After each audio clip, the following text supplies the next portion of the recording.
মুর্শিদাবাদের ঘটনা নিয়ে শান্তিপূর্ণ প্রতিবাদের বার্তা অনুব্রত মণ্ডলের। বীরভূম জেলার নলহাটিতে অনুষ্ঠিত এক সাংগঠনিক বৈঠকে মুর্শিদাবাদের ওয়াকফ বিল সংক্রান্ত ঘটনাকে কেন্দ্র করে মুখ খুললেন জেলা তৃণমূল কংগ্রেস সভাপতি অনুব্রত মণ্ডল। তিনি স্পষ্ট জানিয়ে দিলেন, ওয়াকফ বিলের বিরুদ্ধে প্রতিবাদ অবশ্যই হবে, তবে তা সম্পূর্ণভাবে শান্তিপূর্ণ পথে। অনুব্রত বাবু বলেন, আমরা কোনো অশান্তি চাই না। দলীয় কর্মীদের বলেছি, মানুষের সঙ্গে থেকে বোঝাতে হবে কেন এই বিল সংখ্যালঘু সমাজের স্বার্থ বিরোধী। আমাদের লড়াই গণতান্ত্রিক পদ্ধতিতে। তিনি আরও বলেন, এই বিল সংখ্যালঘুদের জমি ও সম্পত্তির উপর হস্তক্ষেপের পথ খুলে দেয়। আমরা সেই অন্যায় মেনে নিতে পারি না। মুখ্যমন্ত্রী মমতা বন্দ্যোপাধ্যায় এই বিষয়ে ইতিমধ্যে কঠোর অবস্থান নিয়েছেন। সাংগঠনিক বৈঠকে জেলার নেতাকর্মীদের উদ্দেশ্যে তিনি বলেন, মানুষের পাশে থাকতে হবে, জনসংযোগ বাড়াতে হবে, মমতা বন্দ্যোপাধ্যায়ের উন্নয়নের বার্তা ঘরে ঘরে পৌঁছে দিতে হবে।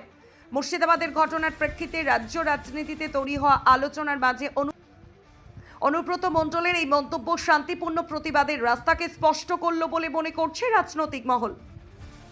ওয়াকফ বিল নিয়ে মমতা ব্যানার্জি দেখছে, আমরা ওয়াকফ বিল নিয়ে কেন আমরা দুই দাদা হয়ে ঝগড়া করব? কেন আমরা ঝগড়া করতে যাব?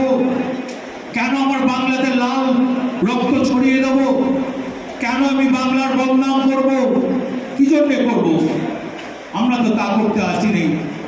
মমতা ব্যানার্জি যে কথা মন্ত্রী বলল, 11 সালের পর আজকে ওয়েস্ট বেঙ্গল কি ছিল আর মমতা ব্যানার্জি ওয়েস্ট বেঙ্গলকে কি করেছে, এ আপনি জানেন, আমি জানি, সাধারণ মানুষ জানে। তাই বন্ধু, আপনাদের কাছে বলতে এসেছি একটা কথা। 16 তারিখে বোধ হয় নলহাটিতে ওয়াকফ বলে নিয়ে একটা মিছিল আছে।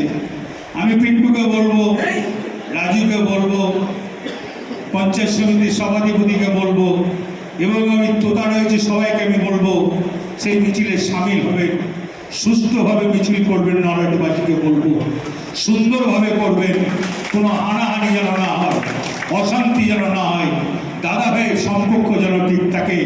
আমরা যাই বলি, আমরা এক। আমার